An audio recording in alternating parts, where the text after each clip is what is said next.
Okay, so Unit 4 is the start of thermochemistry. Thermochemistry is going to be split into two separate units. This one we're just focusing on enthalpy. Who remembers the letter that indicated enthalpy? No, what? H. Later we have entropy, which is S, and free energy, which is G. But this unit we're only looking at delta H. So it's not a whole heck of a lot of material. Like the last unit, we're moving really quickly. So you guys really kind of need to stay on the ball and keep up with everything in it. We're going to be talking a lot about energy. And in this unit, we're looking at energy primarily in the form of heat. And that's why we use the enthalpy H. In physics, what do you use for heat? Q. And we're going to be using that as well. There is a subtle difference between H and Q, and we'll talk about heat of the reaction versus heat of what's going on in your experiment, and we'll talk about that tomorrow. So energy is the capacity to do work or to produce heat, and again, we're focusing more on the transfer of heat in chemistry. The law of conservation of energy, energy can't be created or destroyed, and the energy of the universe is constant. This is known as the first law of thermodynamics, which I'm sure you guys have heard of before. We're going to look at the second law later when we get to entropy. Potential energy, energy due to position in physics. Okay, so you think of a car on a hill, right, or a gazelle on a cliff or stuff like that, you know, y'all crazy physics people. But in chemistry, we're looking more at the composition of the actual molecule. If the molecule has a lot of ring strain or is really in a weird conformation where it has high energy, it's going to have a higher potential and is more apt to react. So we look more at the composition of molecules when we're determining potential energy. You'll never have to do that. That's going to be more of an organic thing that you do next year for those of you who take that class. Kinetic energy is the energy due to motion of an object and depends on the mass of the object and its velocity. When we're looking at gases, that's the primary time we worry about the kinetic energy, the molecules. And you guys actually learned how to calculate the average energy of a mole. You didn't have to memorize it, but who does remember it? 3 halves RT, and that was kind of on the test, sort of. You could have talked about it. Some of you did, some of you didn't, depending upon how you decided to answer the question. So here's a kind of a physics example. If you have a molecule, in this case it's just a ball, and we don't look at this type of potential energy in chemistry, but this is just showing you how energy is held constant. Here this has a super high potential energy. When it drops, some of its kinetic energy then, kinetic energy is used, but then the rest of the energy is transferred to the B to make it move, so it is then used up some kinetic energy, and now it's got a higher potential than A does, but that whole transfer of energy is going to be the same magnitude, the same amount of energy that we had here. So energy was literally just transferred from one thing to the other. Never going to talk about that again because it's physics. Moving on. Energy, heat. Heat involves the transfer of energy between two objects due to a temperature difference, and that's what we're going to look at when we're looking at reactions. We're also going to look at work. You guys learned physics work to be a force, FD, right? Okay. We're going to look at work a little bit differently in chemistry, and you guys are going to get to this work in physics as well, so I'm going to beat them to the punch and teach you that work is really negative P delta V.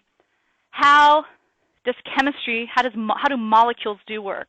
The only way we do work in chemistry is through production of a gas. Okay. If we have a system and it produces a gas that pushes against the atmosphere, that is considered the system doing work.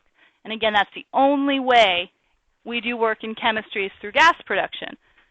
Because of that, we see changes in volume. And that's why we use this equation. And we're going to visit it in a second and do all the math with it and everything. All right. Energy is a state function. Work and heat are not. There's an equation that change in internal energy is equal to heat plus work. Since these things can vary, the overall energy stays constant. These things are going to vary depending upon the energy flow. these things are not state functions. What is a state function? I don't like their definition in the book. This is the book's definition. State function, property that does not depend in any way on the system's past or future, only depends on the present state. What does that mean? Let's say we have point A and it has a certain energy, and point B has a certain energy. If I wanted to get the change in energy, it would be energy final minus energy initial. We always do final minus initial in chemistry. So if I were to take my path and do this, my delta would be B minus A, right? What happens if I did same A and B spots? What happens if I did this? Some of you, this is how some of you are. Okay, what happens to my delta E now? Same, right? So it doesn't matter what path you take in a state function. You can do these calculations many, many different ways. You're ultimately going to get the same answer, and it's based on the present, not the past or the future. So I'm going to prove this to you. We're going to end up calculating delta H, I believe, 5 ways in this unit, all of which are going to lead to the same kind of answer every single time. So when you hear state function, I just want you to think this. Doesn't matter how you go, you're going to get there the same. You're going to get the same final answer regardless of your path.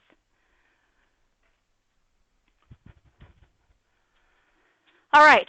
In chemistry, what's crucial is we really only focus on the system.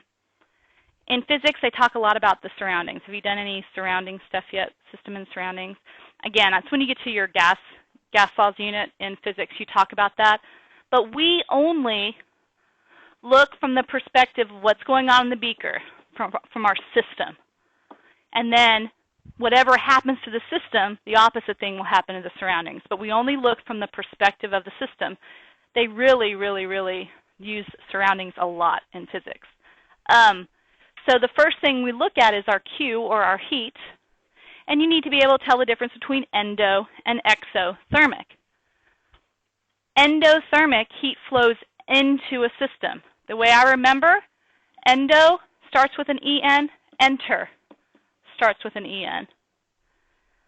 Exo starts with an EX. What also starts with an EX? Exit. So that's the direction the heat flows, again, from the perspective of the system, not the surroundings, the system. Okay? Let's talk about sign. Every single thermodynamic value, Q's, E's, H's, S's, all have a sign in front of it. That's actually, in my opinion, more important than the magnitude of that. I don't really care what 5,001 joules is. What I care if it's negative 5,000 or positive 5,000, because that tells me the direction of flow. So you have to have a sign. Things that are endothermic, our Q's are all delta H's are, who remembers? Positive. Things that are exothermic, negative. And I'm going to show you where this comes from on a potential energy diagram next. So y'all good with exo and endothermic? Yeah? Okay. I know you've seen a lot of these Q's already in Chem 1. So these are called potential energy diagrams. I call them humpy diagrams. You always have reactants going to products. So this is the energy state of your reactants. This other line is the energy state of your products. In this particular case, your reactants have a really high energy, and then it turns into products that have low energy. What happened to the energy? What? It lost. It was released. So what type of reaction would this be then? Exo. How that works mathematically is if we have the delta H of our products minus the delta H of the reactants, products minus reactants, we have a little number minus a big number. What does that give you? What magnitude? Little minus big, based on the axes. That gives us a negative value. That is exothermic. Okay? So if I were to calculate that, and I shouldn't, this is wrong what I'm writing here. It's not really delta H, it's H final minus H initial giving you delta H. So if I were to calculate delta H on the graph itself, it would be this difference. See it? It would be the difference. Oops, no, it's not that. Do you see how Demo's wrong today? This is a stressful day, all these stupid grades. All right, there, that's the difference. That value would be your delta H. Okay, so let's look at the other one. This is a little bit different. Our final state is way higher than our initial state. Where did it get the energy? From the surroundings, making it endothermic. So H final minus H initial, we have a big number minus a little number. That becomes positive. So that is, and this is a mistake right here. Okay? And then delta H again would be from here to here, from products to reactants. Who remembers what this value is right here, that one value?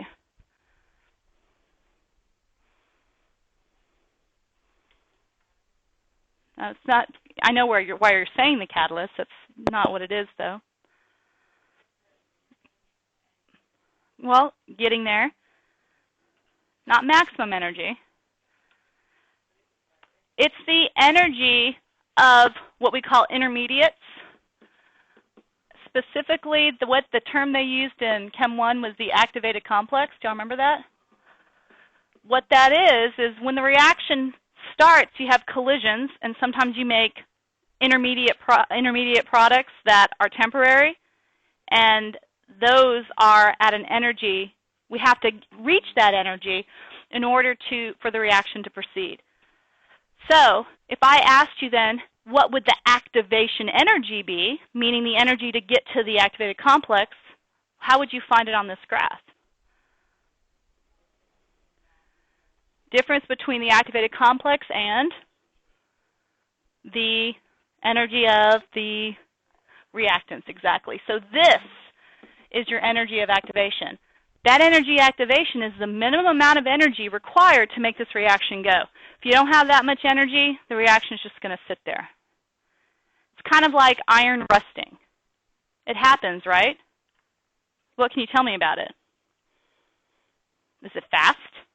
No, it's super slow because it's got a really high activation energy. So it takes a long time for molecules to react due to that high requirement.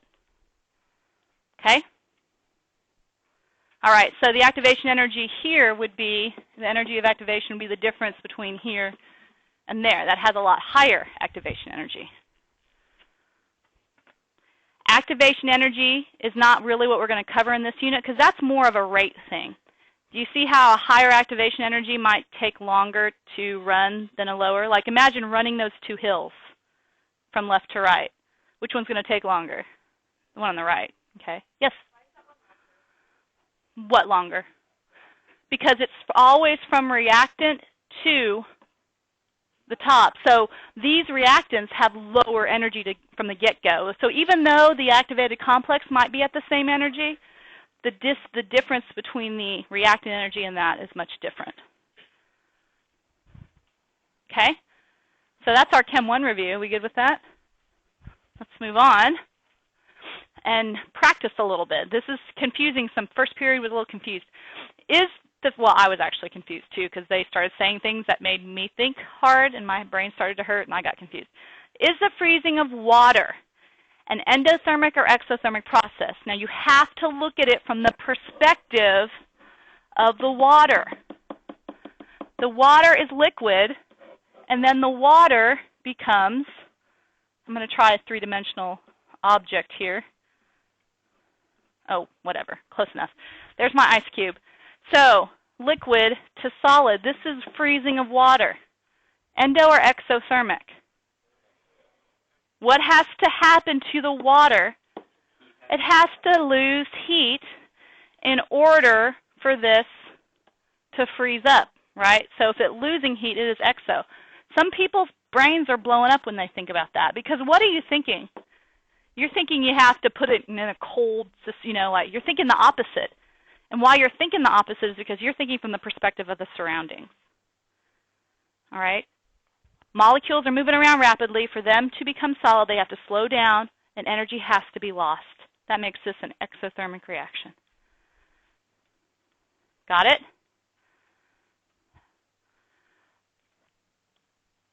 Classify each process as exo or endothermic.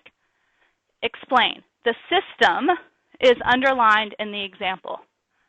Your hand gets cold when you touch the ice. From the perspective of the hand, your hand is warm and then it gets cold. What is happening? Heat is getting lost. Heat is leaving. So if heat is leaving, it is exo with respect to the hand. However, the next one is the reverse. You're looking at the ice as the system. The ice, when you touch it, is cold, and it's doing what to the heat with the heat from your hand? Absorbing from your hand. So that makes your hand, if it is the system, what? Endo. Y'all get it? Or is it blowing your brain? Okay. Water is the system, boils in a kettle being heated on a stove.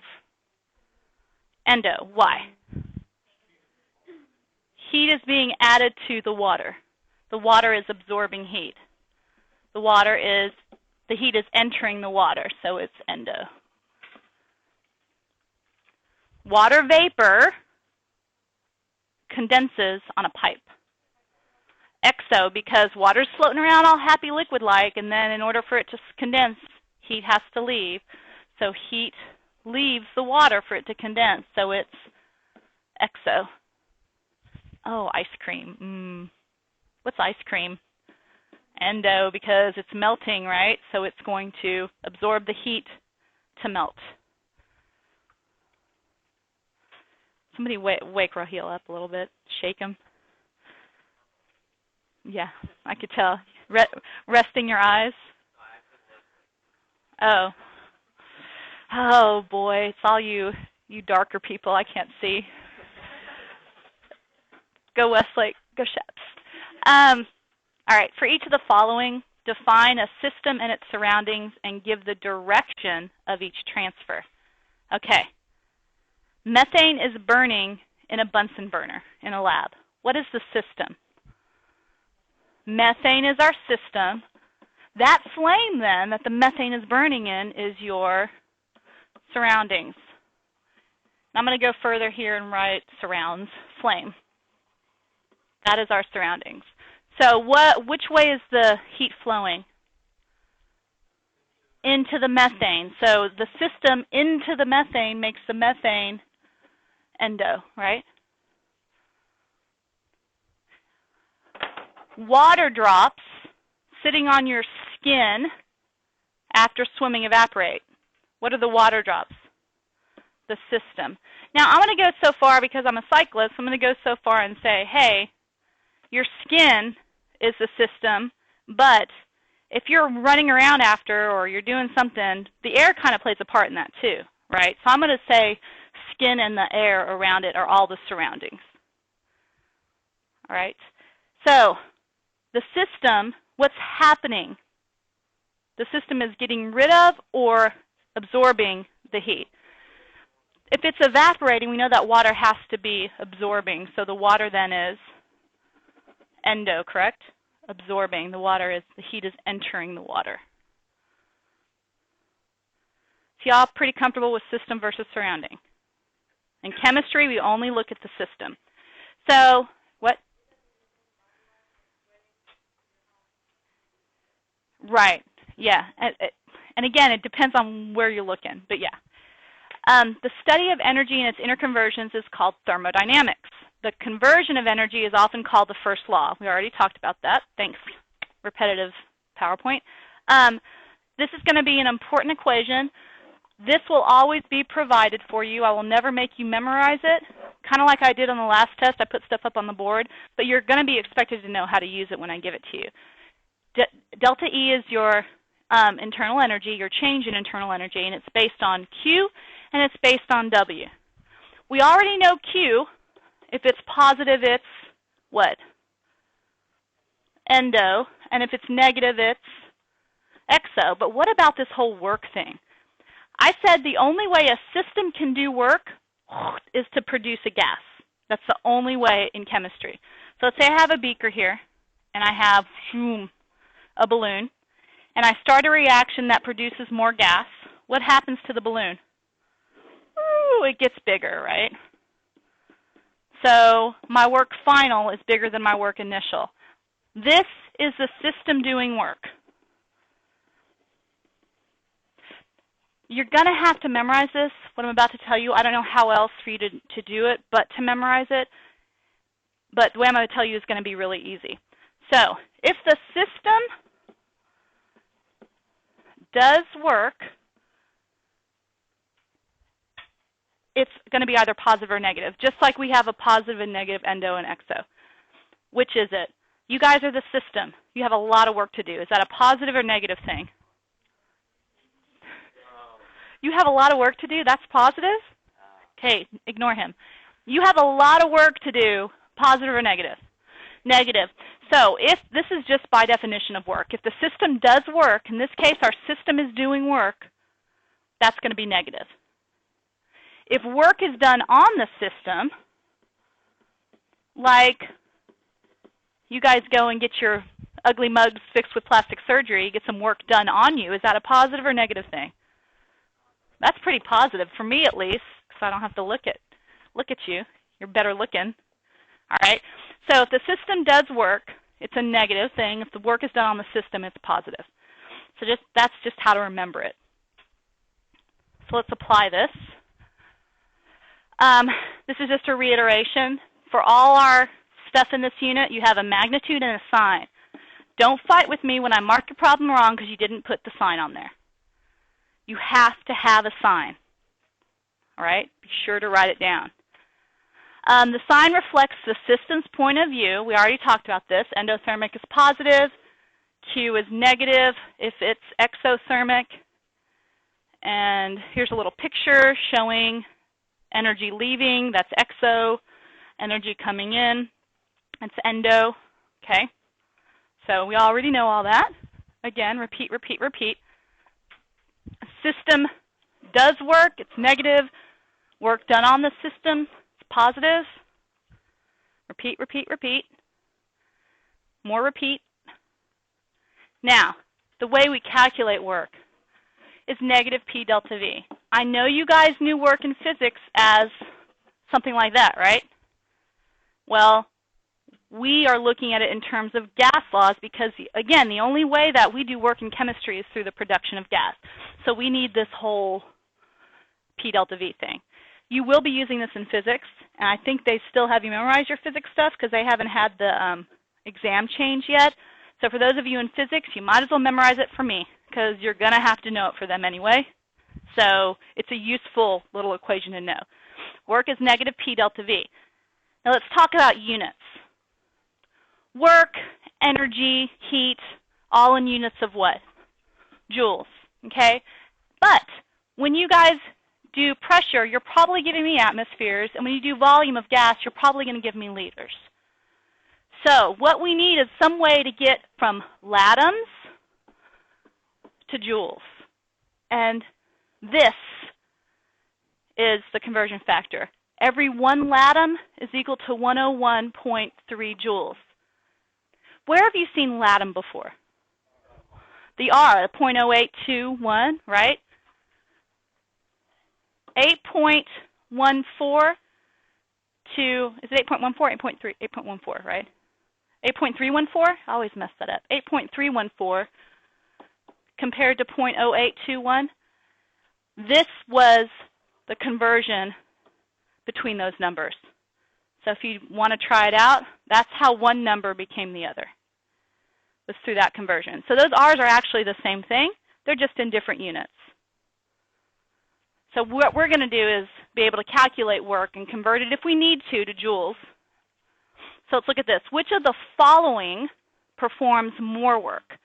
We know work is equal to negative P delta V. A gas expanding against a pressure of 2 atms from 1 to 4 liters. our delta, and I'm going to reiterate over and over again, is always final minus initial, guys. So our final is 4, and our initial is 1 liter. So what is our work here? -6 what? No, not joules. Latums. Because I'm comparing these two, I don't need to convert to joules. How would I convert to joules? Yeah, multiply it by that 101.3 conversion factor. But we don't need to because we're going to compare it to this. Work is equal to -3 atmospheres times final 3 minus 1 liters. Oh, what is this? -6. So these are the same. Same amount of work. Same work. Yay. I don't know why I said yay. I don't really care if it would have been different, but okay. And again, don't convert. A lot of students will, just because, I don't know if they want to look like superstars, convert this to joules, but it doesn't serve a purpose, and if they don't ask for it, don't do that. And that's what I want you to pay attention to. It wastes time, and you are taking a risk by making a mistake. Because if you were to convert them to joules and accidentally convert it wrong through a calculator error or just a little dyslexia thing that I do all the time, you will risk getting points off for something you didn't have to do in the first place. So don't convert unless you're told to. Calculate delta E for a system undergoing an endothermic process. What does that mean? Q is positive, in which 15.6 kilojoules of heat flows. So they're saying that our Q is 15.6, positive 15.6. So that's a piece of information they're giving us. And where 1.4 kilojoules of work is done on the system, positive or negative? Work done on the system, positive. That's our work. So how do I solve for change in internal energy? What does delta E equal to? Look back to your notes.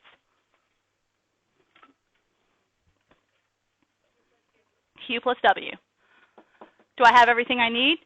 They're both in kilojoules. I've got them both. All I need to do is add them up. 15.6 kilojoules plus 1.4 kilojoules. Who remembers sig figs for addition? Round to the what? Least number of decimal places. So our final answer only has 1 decimal place. So what is delta E? 17.0 kilojoules. Now it looks like I'm drunk. That's not me, that's the board. Okay. Calculate the work associated with the expansion of gas. So we're looking for work. Work is equal to negative P delta V, right? Does it tell me to put it in any specific unit? No, I'm going to leave it in latums then. They didn't ask me to convert it. So work is equal to negative 15 atmospheres. The negative is because of the equation. What's my final volume? Minus my initial volume. And so be careful, that's not 20. I've oftentimes tried to put 20 there for some reason. So negative 15 times 18 is? Give me 2 sig figs. 270? 270. And the unit? Latums. We are not going to convert it. If you were to convert it, if they did ask you for it in joules, you'd say, well, there's 101.3 joules for every 1 latum. But we're not going to do that because we don't have to. You ready for the last problem? Ready to be done with this whole energy thing?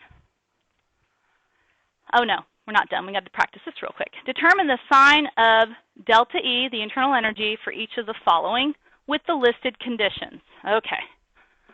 Delta E is equal to Q plus W. All right. An endothermic process, what does that mean? Q is positive. That performs work.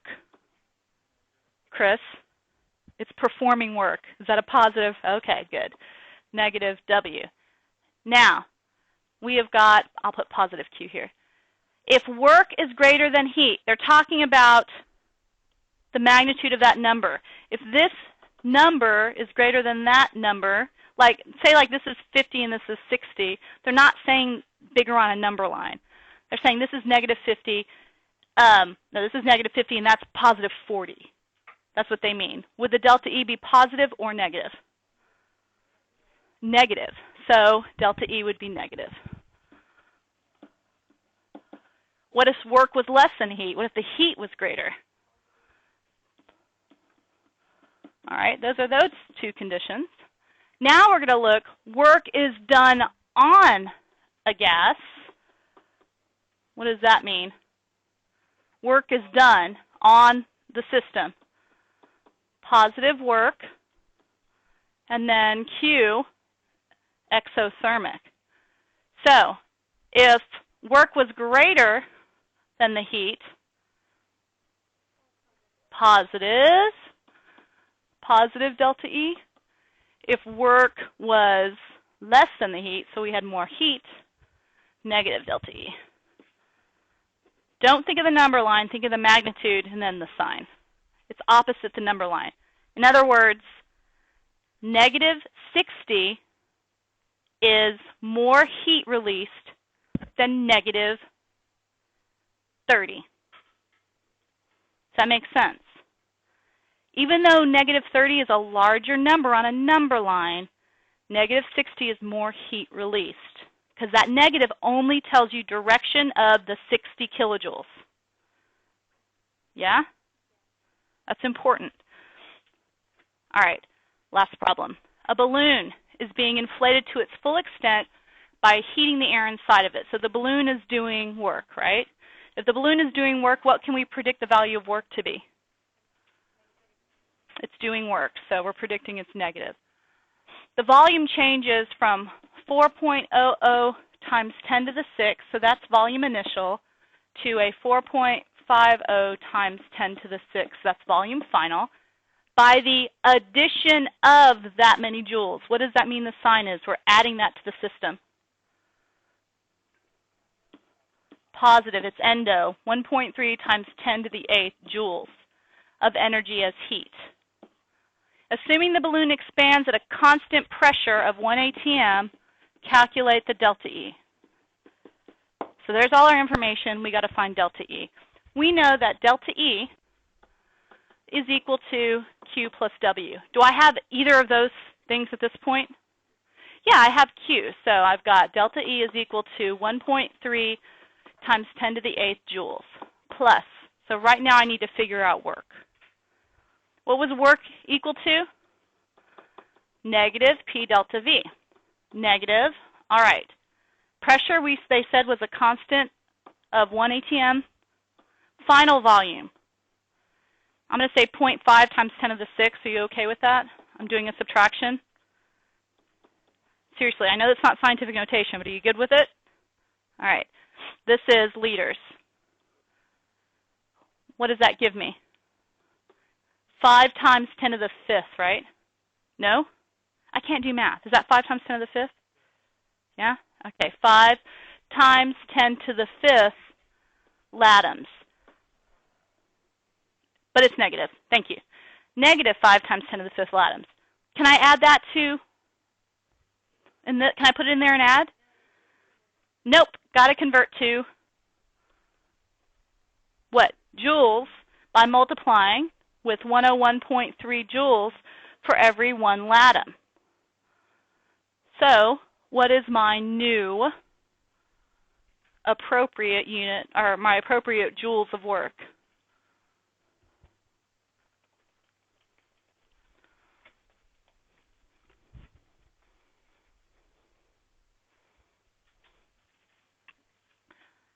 They're working on it. People at home, they're just kind of staring.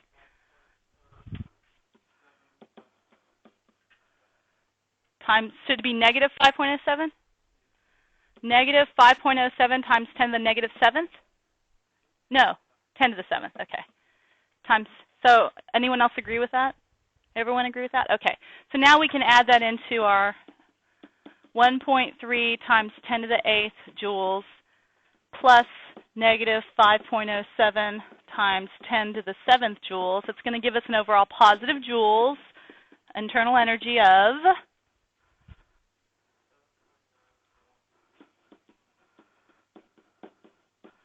joules. Okay?